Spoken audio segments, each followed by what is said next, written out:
좁은 비품 창고 깊숙이 있는 사물함에 스쿠터용 비옷이 걸려 있었다.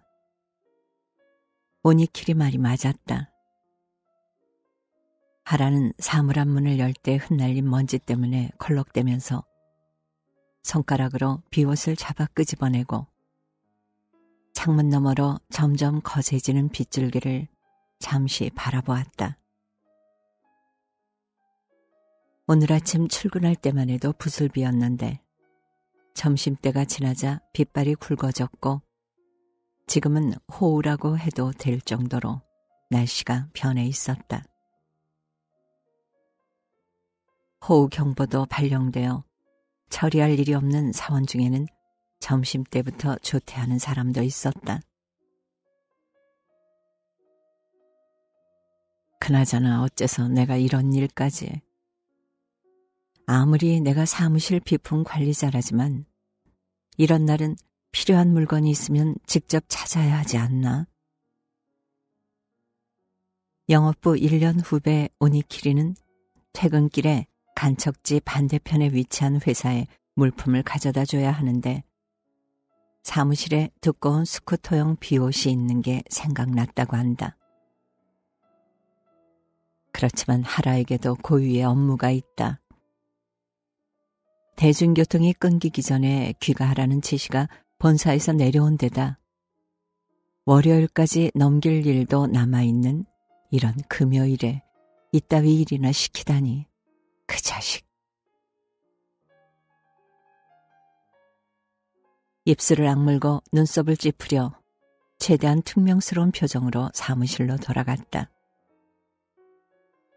접객용 카운터에 비닐로 싼 종이봉투를 내려놓은 오니키리는 우두커니 서서 하라가 비품 창고에서 나오기를 기다리고 있었다. 석상 같은 그 꼬락서니도 괜히 짜증스럽다.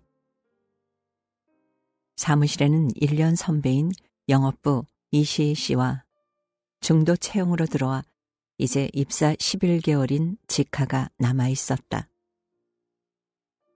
사무실이 있는 간척지에서 다리를 건너 외근을 나갔던 사원들은 바로 퇴근하겠다고 줄줄이 연락해왔다. 그러면서 전철도 멈출 듯하고 차도 막히니 하라 씨도 나머지 사람들도 빨리 돌아가라는 말을 전했다. 그러지 않아도 곧 퇴근할 작정이었던 하라는 오니키리의 부탁에 애를 먹어 짜증이 났다. 사무실에 남은 사람 중 이시희 씨는 꼭 마무리 짓고 싶은 일이 있다고 하고 직하는 이유는 모르겠지만 왠지 여태 책상을 정리하거나 손톱을 살펴보고 있다. 어쩌면 애인이나 누가 마중 오기를 기다리는 건지도 모른다. 아주 깊숙한 사물함에 처박혀 있던데 용케 이런 게 있는 줄 알았네 라고 말하며 가급적 사나운 몸짓으로 부스럭거리는 비옷을 오니키리에게 건넸다. 죄송합니다 하고 오니키리가 비옷을 받았다. 제가 찾으면 되레 어지럽힐 테니 하라 선배가 봐주시는 게 나을 것 같아서요. 평소 사람들이 안 쓰는 물건이 어디 있는지 난들 어떻게 알아? 스쿠터용 비옷이라니. 우리 회사에 스쿠터 타고 다니는 사람이 어디 있다고. 번거롭게 해서 죄송합니다 하고 오니키리는 꾸벅 고개를 숙이더니 그럼 조심해서 돌아가세요 라는 말을 남기고 사무실을 떠났다. 하라는 팔짱을 끼고 오니키리의 커다란 등을 지켜보다가 제자리로 돌아와 스크린 세이버가 켜진 컴퓨터를 바라보았다. 오늘은 그만할까? 단골 거래처에 화요일 아침 일찍 납품받아야 할 부품의 품목을 조금 변경해달라고 메일을 쓰는 중인데 집에 돌아갈지 말지 고민하느라 계산이 좀처럼 되지 않는다. 쓰던 메일을 한참 되읽어본 끝에 오늘 밤에 보내도 문제없다고 판단한 하라는 아 하고 기지개를 펴고 한숨을 토해내면서 얼른 컴퓨터 전원을 꺼버렸다. 대각선 앞쪽 책상에 앉은 이시희 씨가 넥타이를 조금 풀면서 물었다. 하라 씨, 갈 거야? 역시 가야겠어요. 이대로 전철이 다닐지 안 다닐지 고민해봤자 일도 손에 안 잡히고. 토요일이지만 상대방은 내일도 출근하니까 집에 가서 밤에 메일을 보내도 괜찮겠죠? 지카도 빨리 돌아가지 그래? 지카를 돌아보자 늘 그렇듯 예쁜 자줏빛 매니큐어를 바른 손톱을 보면서 예 하고 대답했다. 무슨 생각을 하는지 통 모를 아이다. 예 라고 대답했으면서 하라가 탈의실에 가도 따라올 낌새가 없다. 하지만 함께 돌아가지 않는다면 그건 그것대로 다행이다. 비 내리는 귀갓길에는 사람들과 어울리고 싶지 않다. 하라는 굳이 따지자면 비를 좋아하는 편이라 간척지와 육지 쪽 전철역 사이를 연결하는 셔틀버스 유리창을 쉴 새 없이 때리는 빗방울을 가만히 바라보며 귀로에 오르는 게 좋았다. 사물함을 열자 집에서 가져와 넣어두었던 장화가 눈에 들어온다. 하늘색과 남색 체크무늬가 들어간 신상품으로 바로 지난 주말에 산 것이다. 이번 주는 날이 계속 맑아 모처럼 산 장화를 자랑할 일이 없어 아쉽던 차에 오늘 마침내 활약해 줄 것 같아 하라는 마음이 조금 들떴다.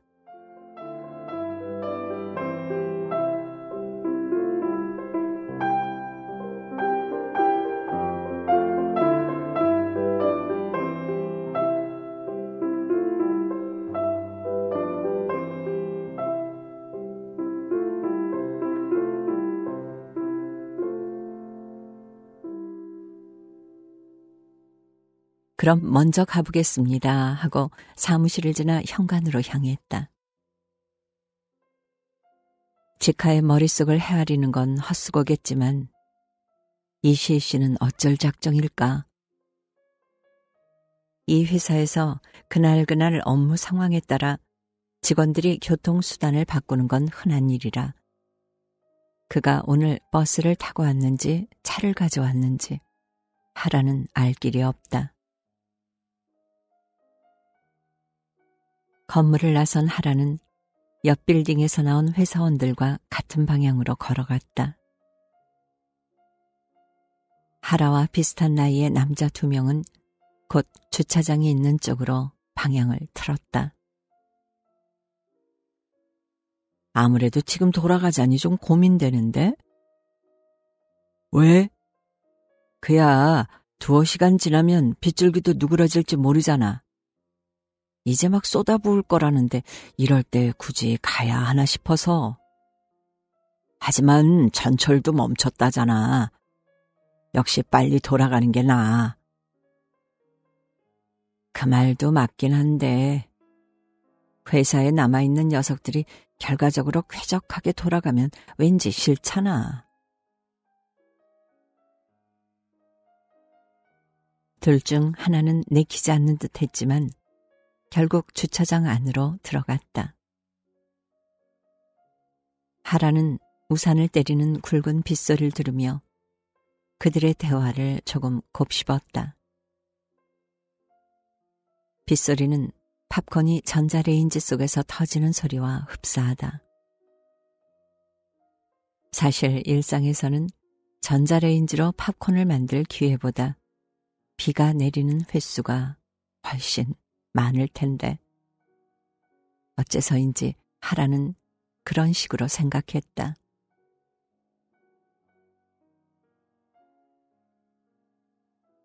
움푹 꺼진 인도에 벌써 물이 고이기 시작했다. 장화를 신고 온 보람은 있었지만 하라는 어쩐지 주차장으로 들어간 두 사람의 대화가 계속 마음에 걸렸다. 확실히 조만간 그칠 비라면 일단 퇴근 시각까지 일을 한 다음 사무실에서 시간을 때우다 가도 되는데 셔틀버스는 9시까지 다니니까. 하라는 인도 가장자리로 느릿느릿 걸어가며 자신과 마찬가지로 버스 정류장을 향해 걸음을 서두르는 사람들을 쳐다보았다. 버스는 미어 터지겠지. 느긋하게 창문을 바라보기는커녕 축축하게 젖은 사람들의 불쾌한 냄새가 가득한 차 안에서 시루 속 콩나물 신세가 될 가능성이 크다. 버스를 타는 시간은 기껏해야 10분 남짓이지만 그 짧은 시간이라도 가급적 쾌적하게 돌아가고 싶다는 생각에 고개를 들었다.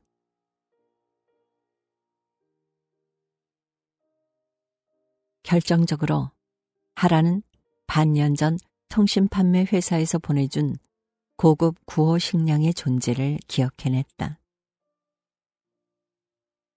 비품 관리자가 가진 특권 중 하나는 사무용품을 온라인으로 주문하고 쌓인 포인트를 어떻게 쓸지 마음대로 정할 수 있다는 점이다. 당시 하라는 포인트 교환 물품 카탈로그를 보면서 1시간 가까이 고민한 끝에 고급 구호 식량 3인 3일치 세트를 주문했다. 세트 구성은 고기 감자 조림, 레몬 고구마 조림, 우엉 조림, 쌀, 생수 등으로 하라는 특히 고기 감자 조림의 맛이 너무 궁금했다. 구호 식량 세트가 배달되었을 때는 이제 무슨 일이 일어나도 괜찮다고 들떠 있었다. 그렇지만 곰곰이 생각해보니 당장 먹을 수 있는 음식이 아니라서 어째서 구호 식량을 샀을까? 바움쿠엔이나 쿠키 세트를 샀더라면 좋았을 텐데 하는 후회가 차츰 밀려들었고 구호 식량 세트는 실패한 주문으로 비품 창고 깊숙이 처박아 버렸다. 그런데 바로 지금이 그 고기 감자 조림을 먹을 기회 아닌가. 하라는 걸음을 멈추었다. 방금 전 들었던 옆 빌딩 회사원들의 대화가 머릿속에서 재생되었다. 정신을 차리고 보니 하라는 어느새 방향을 틀어 방금 빠져나온 사무실로 걸어가고 있었다. 고기 감자 조림에 머릿속 절반을 지배당하면서 가능하다면 혼자 남고 싶지만 지금 남아있는 두 사람은 다른 사람 일에 크게 간섭하는 타입이 아니므로 다른 방에 가 있으면 될 것이다. 퇴근 시간까지 일단 일을 좀 하고 차를 끓여 느긋하게 책이라도 보다가 구호 식량을 먹고 비가 잦아들기를 기다리자. 하라는 그런 생각을 하며 빌딩 뒷문 출입 패스워드를 눌렀다. 사무실이 있는 2층으로 올라가자 복도는 환했지만 사무실 안은 캄캄했다. 하라는 전기 스위치를 찾아 더듬거리며 이시시, 지카 하고 동료들의 이름을 불렀다.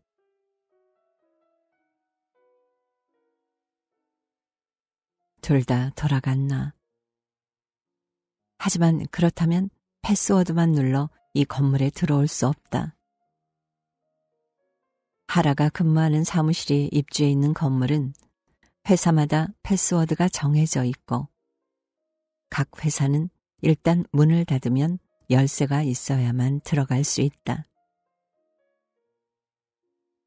겨우 전기 스위치를 찾아낸 하라는 대충 아무 것이나 눌렀다. 형광등 몇 개가 켜지기까지 걸리는 시간이 묘하게 길게 느껴졌다. 멀뚱히 서 있는데 사무실 안쪽 비품 창고에서 희미한 사람 목소리가 들려왔다.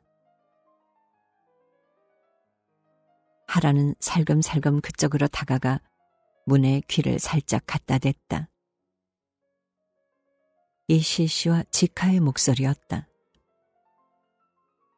소리가 귀에 똑똑히 들어온 순간 하라는 온몸에 핏기가 가시는 것 같았다. 초봄에 자주 들리는 발정난 고양이 울음소리처럼 듣는 사람을 순식간에 민망하게 만드는 남녀의 뒤엉킨 목소리였다.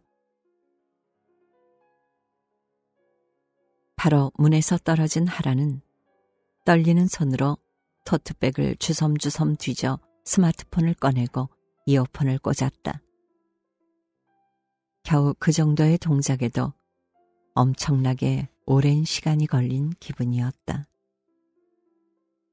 간신히 이어폰을 귀에 꽂고 스마트폰에 음악 앱을 켜자 아침에 듣던 프란츠 퍼디난드의 첫 번째 앨범이 재생되었다.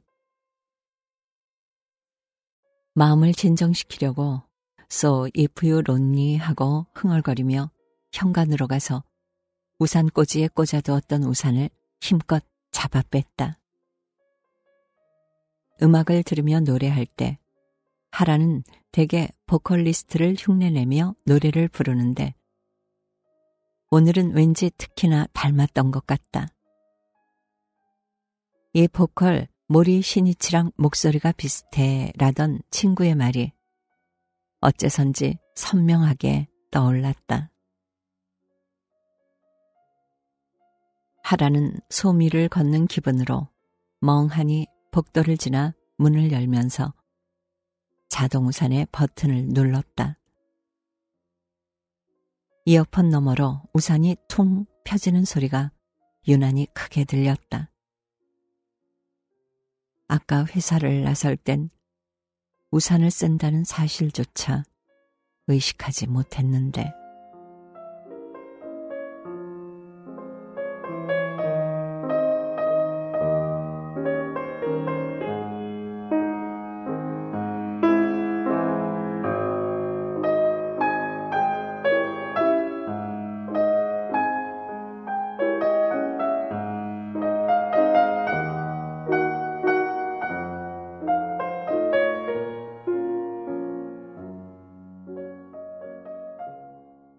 컴퓨터를 빠짐없이 살펴보았다. 깜빡 잊고 모니터 전원을 켜둔 채 퇴근하는 녀석이 꼭 한 명쯤 있다.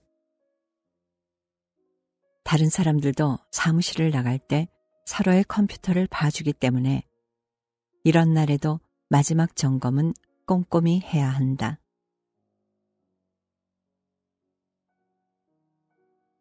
후배의 차는 버스로 통근하는 여직원들을 태웠더니 꽉 차버렸다. 계장님은 안 타세요?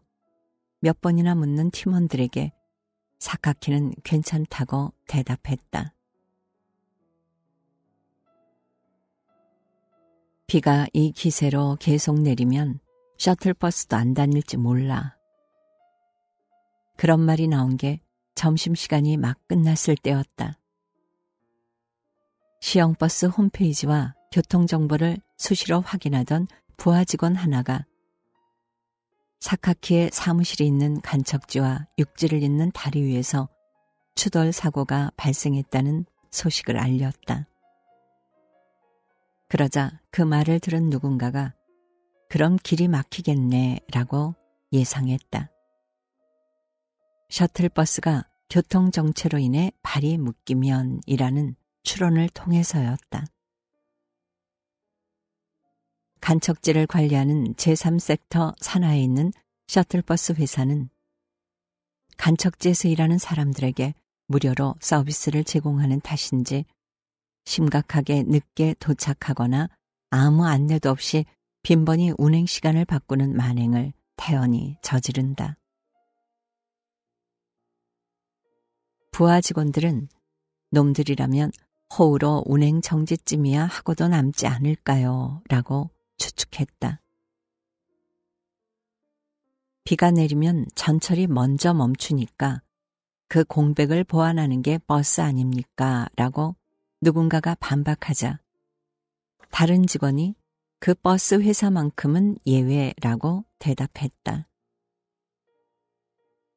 전철이 멈추면 육지 쪽에서도 버스가 필요할 테니 셔틀버스 회사가 이쪽 사람들을 버리고 그쪽에 차를 내줄지도 모르겠네 라는 의견이 나오자 부하 직원들은 입을 다물었다. 그런 이유로 그날 낮 1시 반부터 3시 반까지 2시간 동안 팀원 모두가 미친 듯이 일에 몰두했다. 어쨌든 그대로 월요일을 맞이해도 아무 문제 없도록 작업을 처리해 놓고 사카키는 직원들에게 귀가를 허락했다. 월요일 일찍 거래처에 반드시 보내야 할 문서를 좀처럼 끝내지 못하는 부하 직원이 있어 사카키는 대신 일을 처리해 주겠노라 말했다. 직원은 눈물이 그렁거리는 눈으로 괜찮습니다. 오늘 회사에서 자도 상관없습니다. 라고 사양했지만 사카키는 부하 직원들을 모두 무사히 집으로 돌려보내는 것이 상사의 의무라고 고집스레 주장했다. 사카키는 부하 직원들에게 무리하게 일을 시킬 때도 있다. 만일 오늘 무사히 집에 돌려보내는 것으로 그 억지를 차감할 수 있다면 괜찮은 장사다. 컴퓨터를 모두 확인하고 에어컨도 전부 끄고 층 전체의 보안 패널을 확인하려고 종종걸음으로 사무실을 가로지르는데 직원 하나가 회사 전화로 연락을 해왔다.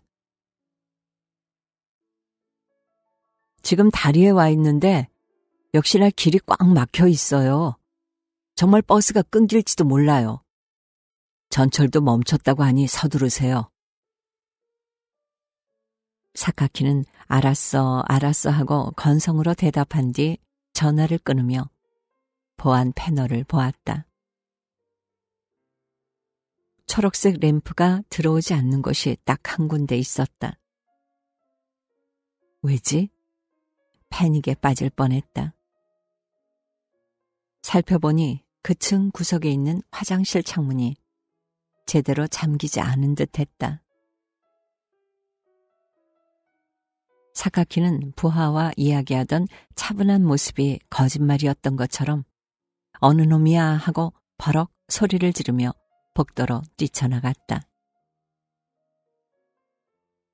잘 생각해보니 창문을 연 사람은 바로 자신이었다.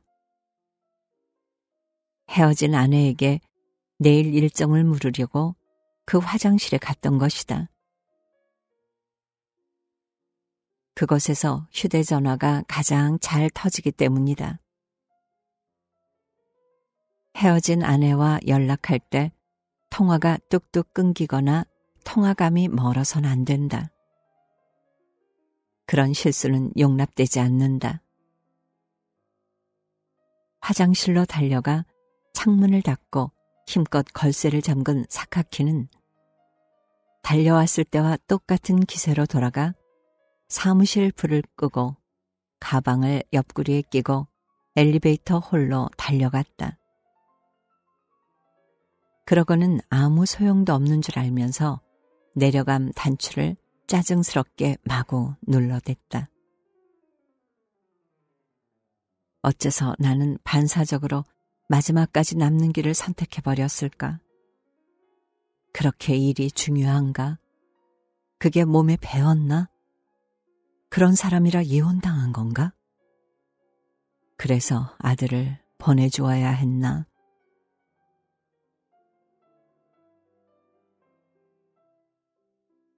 내일은 아들 요시히로를 만나러 가는 날이다. 헤어진 아내는 9시까지 고속열차 개표구로 오라고 했다. 사카키 쪽에서는 새벽 첫 차를 타도 아슬아슬한 시간이다. 심술을 부리는 것이다. 알고 있다.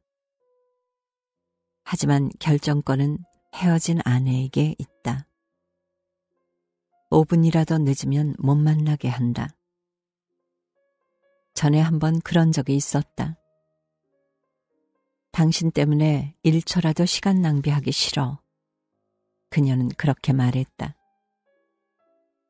이기적이라는 건 알아. 하지만 사람 마음이라는 게 그럴 수도 있잖아. 헤어진 남자와 여자가 다 그런 법 아니야? 사카키는 고개를 끄덕일 수밖에 없었다. 부부였을 때보다 이혼한 뒤에 아내의 지배력이 더 크게 느껴지는 이유가 뭘까? 그것은 아마도 아들을 만날 수 있는 모든 권한을 헤어진 아내가 쥐고 있기 때문이리라. 재혼을 앞두고 그녀는 더욱 잔혹해졌다. 새아빠에게 빨리 적응해야 하니 당신하고는 이제 그만 만나게 해도 되지? 그런 말까지 들었다. 되기는 뭐가 돼? 사카키는 눈물을 머금고 반박했다.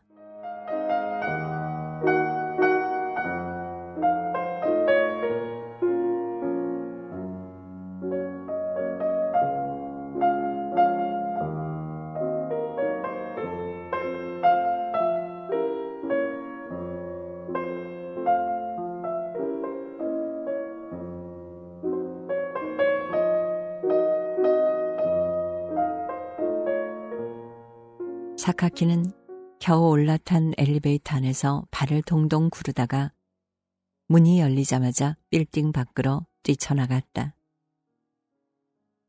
버스가 시간표대로 온다면 몇 분 뒤에 다음 버스가 정류장에 도착할 것이다. 빗줄기는 아침 출근 때보다 거셌다. 바짓단이 순식간에 젖었지만 아무래도 상관없었다. 타일이 깔린 인도는 방심하면 바로 미끄러질 듯해 그냥 아스팔트를 깔지 이런데 헛돈을 들이다니 하고 욕지거리를 하며 허벅지가 당길 정도로 발바닥에 힘을 주고 달렸다. 마주치는 사람도 같은 인도를 걷는 사람도 없다. 내가 그렇게 늦게 나왔나? 사카키는 괜히 억울했다. 비를 막아주는 우산도 거치적거려 그냥 내던져버리고 싶던 찰나 엉금엉금 기어오는 셔틀버스가 보였다. 옆을 지날 때 들여다보니 버스 안은 시커먼 게 딱 보기에도 콩나물 시루 같았다. 시계를 보니 도착 예정 시간보다 1분 빨랐다. 느릿느릿 기어가는 버스의 꼬리를 노려보며 정류장으로 향했다. 버스 시간표 위에 종이가 붙어 있었다. 호우로 인한 열차 정지 및 도로 정체로 운행 시간을 예측할 수 없으므로 이 시각 이후 차편의 운행 시각은 불확실합니다. 운유 가능성도 있음. 이 버스 회사치고는 정중한 설명이지만 그래서 어쩌란 말인가. 한번 훑어본 것만으로는 상황을 이해하지 못한 사카키는 몇 번이나 되읽고 나서야 어깨를 늘어뜨리고 방금 왔던 길을 되돌아갔다. 그놈들 승객을 우습게 한다니까. 그렇게 말하던 부하 직원의 목소리가 머릿속을 스쳤다. 최악의 경우에도 걸어서 돌아가면 그만이잖아. 어차피 너희는 돈도 안 내니까 그렇게 보는 구석이 있지. 다른 부하 직원도 말했다. 간척지와 육지를 잇는 다리는 사이클링 로드로도 유명해. 꼭 버스나 자동차로만 오갈 수 있는 건 아니다. 실제로 사카키도 딱 한 번 산책 겸 회사에서 육지 쪽 전철역까지 걸어서 돌아가 본 적이 있다. 30분쯤 걸렸다. 그때는 날이 좋아 그럭저럭 즐거웠지만 한 달에 한 번씩 그렇게 하라면 그러고 싶지는 않은, 바다와 공장과 창고밖에 보이지 않는 단조로운 길이었다. 빗줄기가 자꾸 거세지는 지금은 그때와 상황이 완전히 다르다. 하지만 사카키는 다리 쪽으로 걸어갔다. 회사로 돌아갈 마음은 없었다. 오늘은 반드시 돌아가야만 한다. 내일 아들을 만나기 위해. 집으로 선물을 배달시켜 놓았다. 스타워즈 팝업 아트북이다. 건전지를 넣으면 광선검도 번쩍거린다. 어제는 건전지를 넣어 제대로 작동하는지 확인했다. 그러니 회사에서 자고 아침에 바로 출발할 수는 없다. 책을 펼친 아들의 웃는 얼굴이 보고 싶다. 그 웃음만 있으면 다시 만날 때까지 몇 주를 버틸 수 있다. 빗물 때문에 양복에 흉물스러운 물방울 무늬가 찍혔다. 다리 초입에 있는 편의점에서 비옷을 사야겠다. 우산을 때리는 빗방울은 굵은 알사탕이 떨어지듯 점점 묵직해졌다. 요사히로에게 이 이야기를 해줘야겠다. 사카키는 머릿속으로 아들에게 할 말을 상상했다. 아빠가 어제 비를 맞으면서 집에 돌아왔는데 비가 정말 사탕처럼 묵직하더라. 재미없니? 그러니까 이혼한 거야 하고 헤어진 아내의 조소가 들려오는 듯 했다.